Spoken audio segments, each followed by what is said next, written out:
So this is going to be my lift to lift my hardtop off my Wrangler Unlimited Rubicon.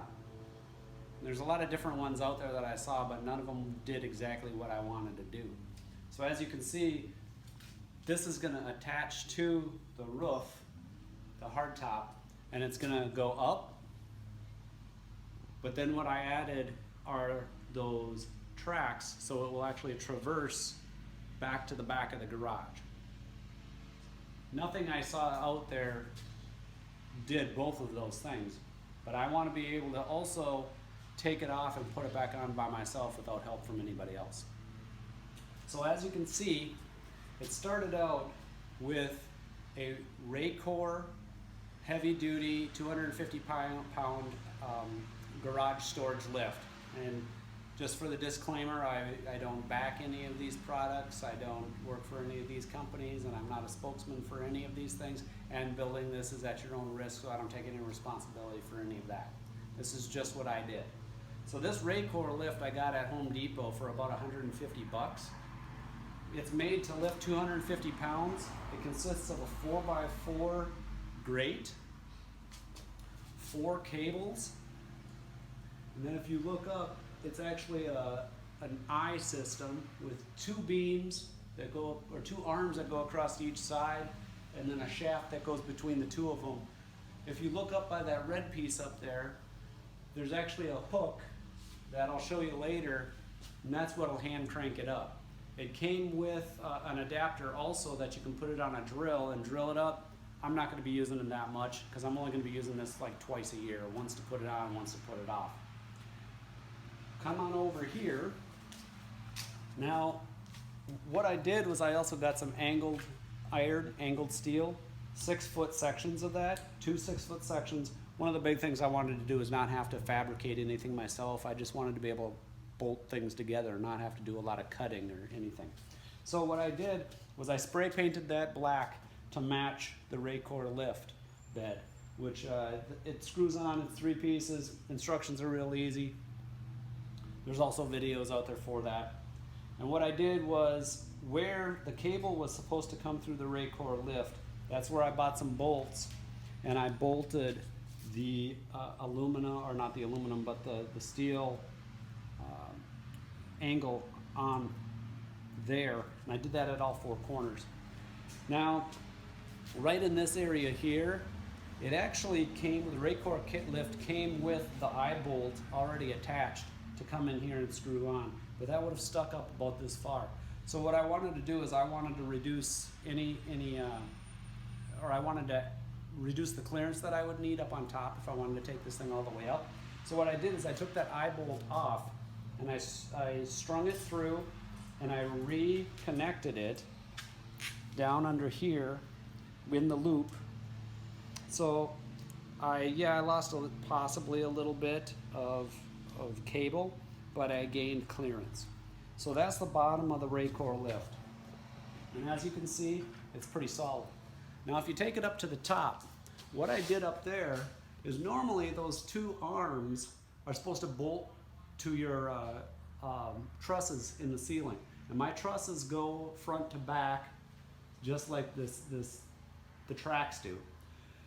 Instead of bolting them to the ceiling, what I did was I purchased 4 Johnson, I believe, pocket door. They're 6-foot pocket door tracks. So I have 12 feet of track on each side.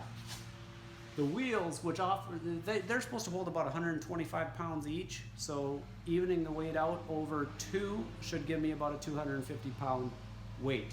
The top, for your information, weighs about 150 pounds. Now, instead of bolting the arms to the ceiling, I bolted them to the wheels of the pocket door track, and I'll take you up to show you what I did up there.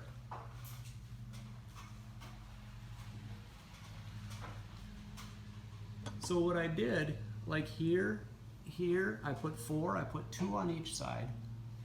I purchased 1.5 inch bolts, X bolts, and I think these are about 5/8 spacers.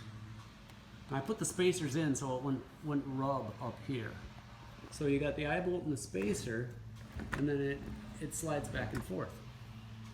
So that is the traversing. So now, and I spray painted those black also, so it all kind of matches and looks like one set.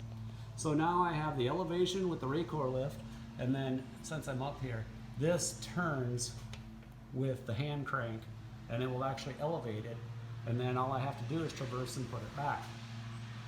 So what I will do now to protect the top is I got some water noodles, and I'm going to add those under here all the way around to protect the top from all the exposed bolts underneath, because I don't want those things scratching up my top. Okay, so I'm going to do that now, and then I'll show you this. We took these water noodles, pool noodles, I sliced them once through. These were 5-foot noodles, so the 5-foot sections fit good on the 6-foot spans. I had to chop a little bit off for the 4-foot spans, and so generally all I really cared about was creating a soft surface where this could touch the top.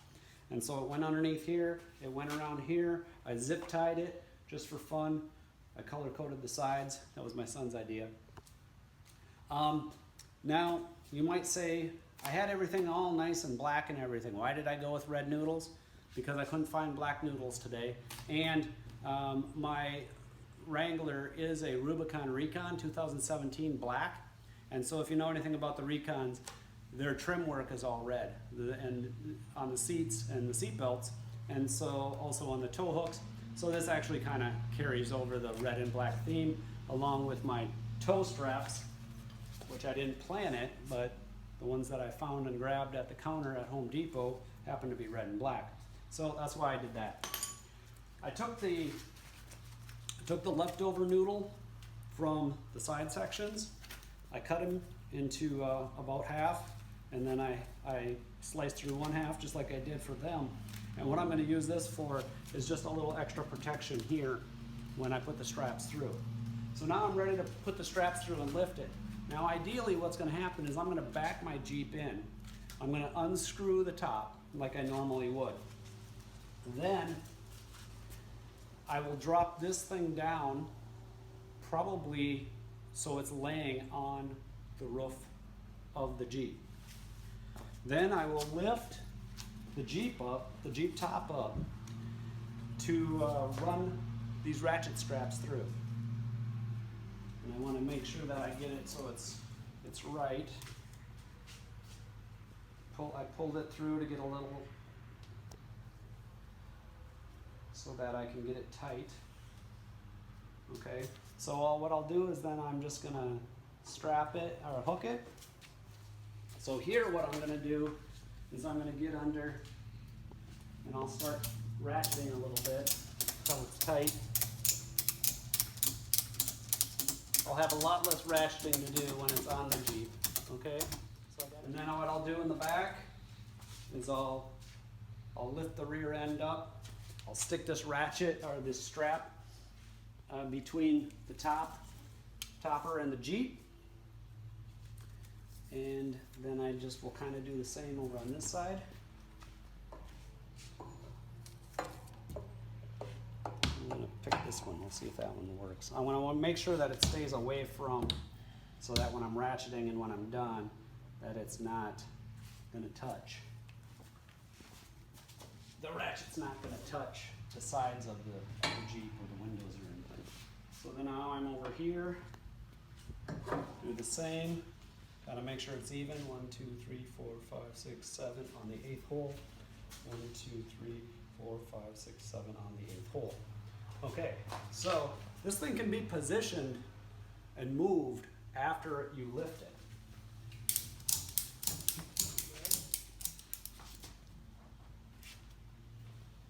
Like I said, when I do put it on, when it's on the Jeep, I'm actually going to start with this thing sitting right on the top. So, just for a little added safety and peace of mind, We have these in so that it doesn't do any type of scratching or rubbing.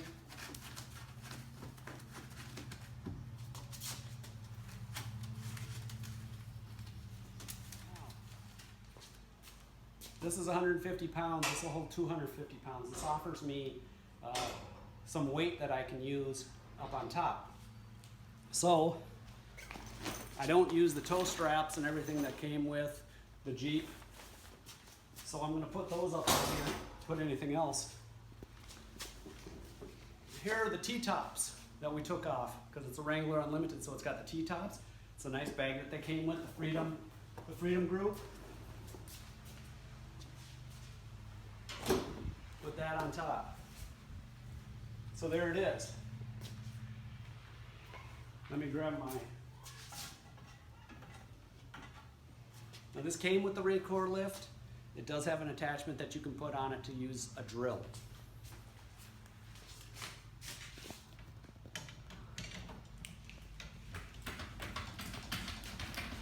So that I can reach it to push it back. If I lift it all the way up at this point, then I won't be able to reach it to push it back. So what I want to do is, pushing it back, I can grab onto this front strap and just glide it back. It's going back pretty smooth.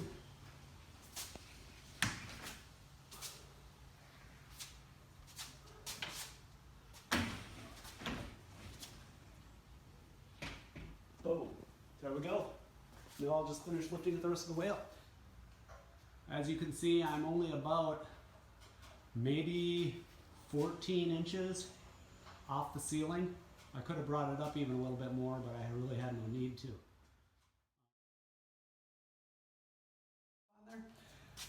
I could put the soft top folded up on the top rack. As you can see, I have bicycles here. All I gotta do is add some hooks, and I can hang those bicycles like that, lift them the same way. Now I have a multi-purpose lift. So that's all I got. That's the lift for my Wrangler Unlimited Hardtop. Not only elevation, but traversing back. That's all I got. Any comments? Put them down below. Thank you.